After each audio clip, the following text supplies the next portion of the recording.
Hi, welcome to Bookie, which unlock big ideas from world bestsellers in audio, text, and mind map. Please download Bookie at Apple Store or Google Play with more features. Get your free mind snack now. Today we will unlock the book Status Anxiety, written by the renowned British writer Alain De Botton. In the novel The Red and the Black, the author Stendhal tells the story of Julien, a carpenter's son who leads a miserable life due to his humble background. Julien is a fervent admirer of Napoleon because Napoleon abolished the long-standing feudal system and aristocracy, and advocated meritocracy. Many senior officials in Napoleon's government came from the underclass.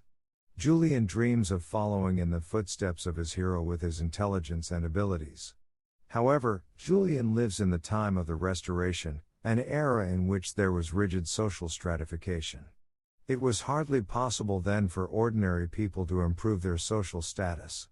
Therefore, Julien employs all kinds of disgraceful methods to improve his status. He initially seduces the mayor's wife, and then worms his way into the Marquis's daughter's confidence. Julien thought that he could take this opportunity to achieve his dream of becoming a noble, but he ends up facing the brutal reality of death from the guillotine. The anxiety for social status possessed Julien. This kind of stress is ubiquitous among humans. The British writer Alain De Botton discusses this phenomenon in his book Status Anxiety. The book made a painstaking investigation into the causes of status anxiety, and explored ways to relieve this kind of concern from the various perspectives of philosophy, art, politics, and religion. After publication, the book gained tremendous popularity among British readers. It was later translated into dozens of languages and sold well all over the world. A documentary adaptation of this book with the same title similarly gained extensive praise after its release and made its way around the world. The author of this book, Alain De Botton, was born in Zurich, Switzerland in 1969. He graduated from Gonville and Caius College at Cambridge University, majoring in history. He then earned his Master of Philosophy from King's College London. He now resides in London, England. Alain De Botton writes in English, but he is also fluent in French, German, and Spanish. He has published books in several different fields, including Essay in Love, How Proust Can Change Your Life, and The Consolations of Philosophy. In 2011, he became a Fellow of the Royal Society of Literature. Many praise him, saying that his style of writing makes obscure subjects, such as literature, philosophy, and the arts, more accessible to readers from all walks of life. Next, we'll be exploring the essence of this book in two parts. Part 1, Causes. Part 2, Solutions. Status anxiety comes from the qualms we have about our position in the world we live in. It's rooted in the concern that we can't reach the standards for success that society sets for us. Status anxiety is the result of civilization and is a byproduct of history.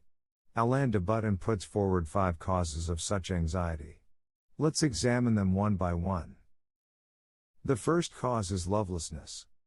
We tend to think that people pursue status for fortune, fame, and influence. However, Alain De Botton digs deeper and incisively points out that the natural longing in our innermost being is love. A prominent position brings about more admiration and love. Fame and fortune are merely a manifestation of love rather than the ultimate pursuit. Love based on this premise is more like a social attribute that represents the attention and esteem of others. We can live a satisfying life if others know who we are, remember what we like, and consider our needs. Having all of this is enough to make a person live happily. This kind of love is no less than the love of a couple. Why do we strive in life? Adam Smith asked the same question in his masterpiece Theory of Moral Sentiments. To what purpose is all the toil and bustle of this world? What is the end of avarice and ambition, of the pursuit of wealth, power, and preeminence? He also provided his answer. To be observed, to be attended to be taken notice of with sympathy, complacency, and approbation, are all the advantages which we can propose to derive from it. The rich can obtain such attention merely because of their wealth, but the poor cannot. Therefore, the poor feel neglected, and such a feeling of being ignored makes them more ashamed of their poverty. The reason why it's so important to gain others' attention is that such recognition represents what other people think of us. People's evaluation of themselves is entirely subject to judgment by the society in which they live, and an individual's wealth and social status happen to inform such judgments.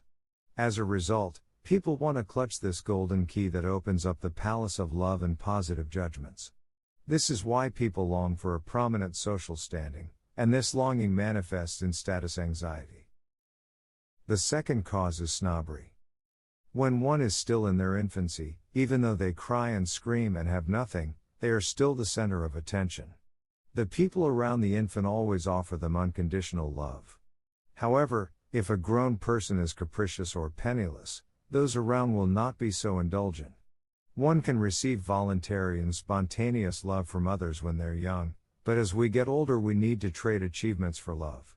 These achievements are reflected in grades when we're at school, or promotion at work, all the result of our careful and conscientious work.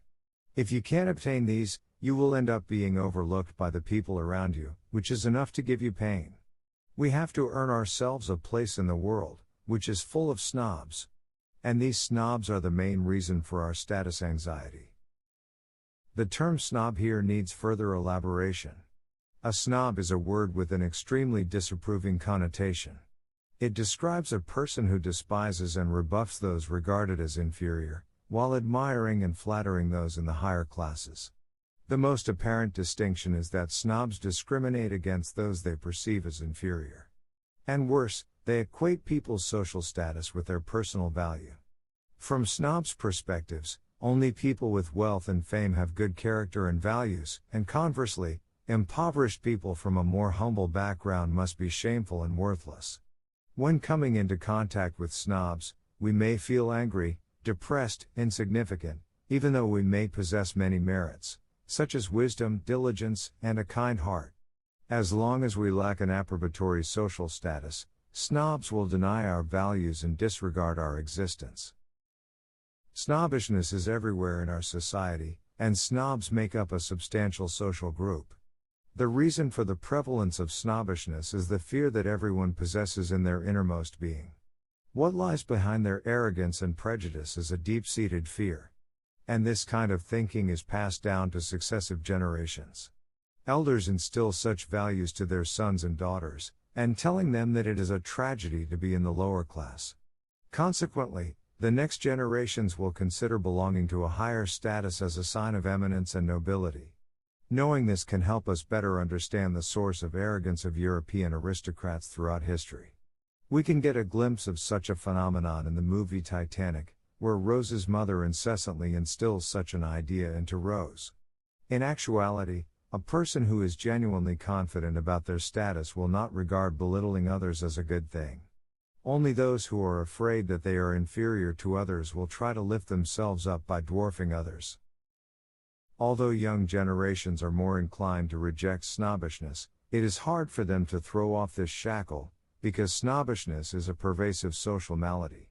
People will put themselves in a hard situation if they try to distance themselves from it. It's just like how a Luddite struggles to survive in an era where the internet and smartphones have virtually become primary necessities. However, we should not overly criticize snobs, because such a tendency is the result of a desire for dignity and frustration that comes with it, which undoubtedly adds a tang of tragedy to their story. And that concludes our explanation for the snobbishness that causes status anxiety. Let's look at the third cause, expectation. We've mentioned earlier that status anxiety is rooted in the sense of worry we feel about our place in the world. We fear that we cannot meet the standards for success that society sets for us. Such anxiety in the modern world is omnipresent. It occurs to all despite their wealth or social status. Moreover, the more a country or region is influenced by globalization, the more pervasive this anxiety will be among the people in that region. When we look back to a poorer and simpler time in the far past, such stress was rare. This is because in ancient times society had a rigid hierarchy. People at that time were satisfied of their social standing, and even people in the bottom class accepted that they were born to be slaves. They had low expectations in life and resigned themselves to suffering. Things have changed in the last few centuries. The old feudal system was smashed by the development of capitalism and the two world wars. Emerging countries, especially the United States, started spreading the idea of democracy and freedom to surrounding countries, and then to the world. The perseverance of Benjamin Franklin and many other thinkers inspired countless people to believe that a small potato can also become a big shot through his effort. The American history guidebook The Autobiography of Benjamin Franklin changed many people's lives, and Franklin's life is considered by some to be the prototype of modern success stories. The ideologies of democracy, freedom, and meritocracy have only intensified in modern times, spread across the globe along with the economic globalization, and are enthusiastically welcomed. Anyone can imagine themselves becoming the next Bill Gates or Taylor Swift, even if they are out of food or scant of clothes. Under these new waves of ideals, people began to have ever higher expectations for themselves. They want to have equality, freedom, entitlement, and superior status. This is not only reflected in the desire to become a member of the upper class. Even in daily life, jealousy among neighbors can cause deep anxiety.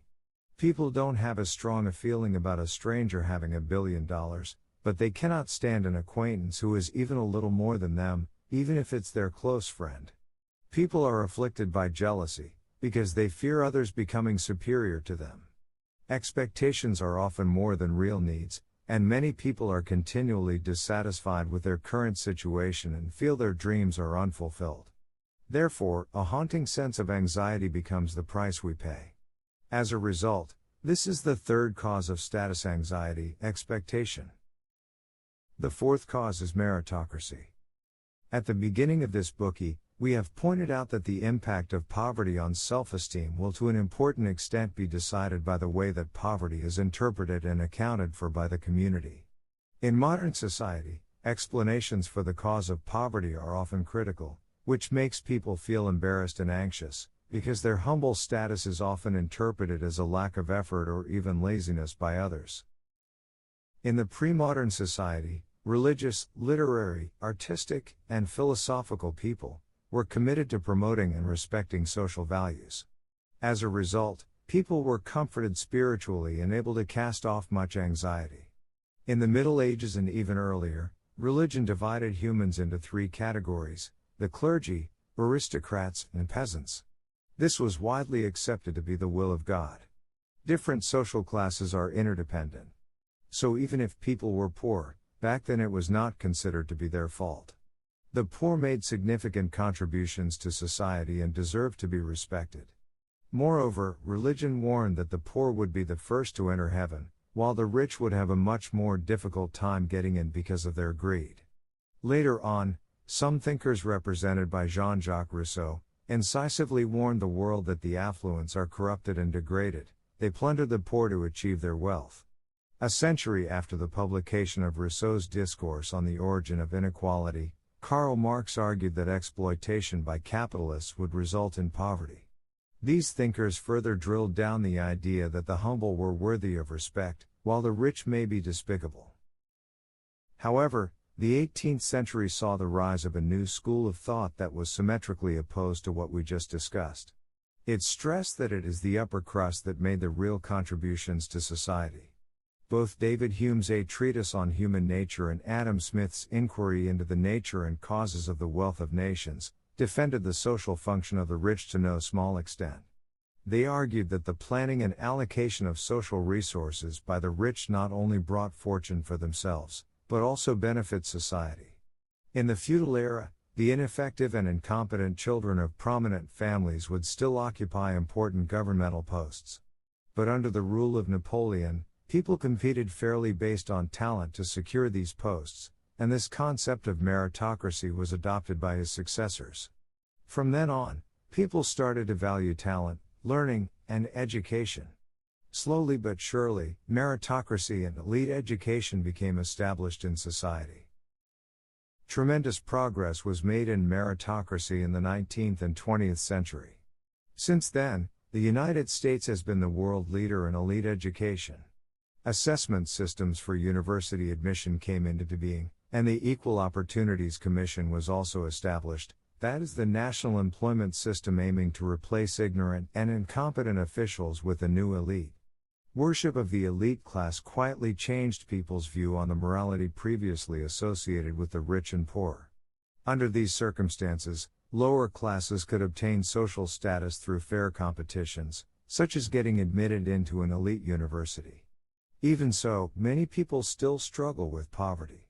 This brutal life of competition, often characterized as Darwinism, not only intensifies the bitterness of poverty-stricken life but also spiritually torment the poor.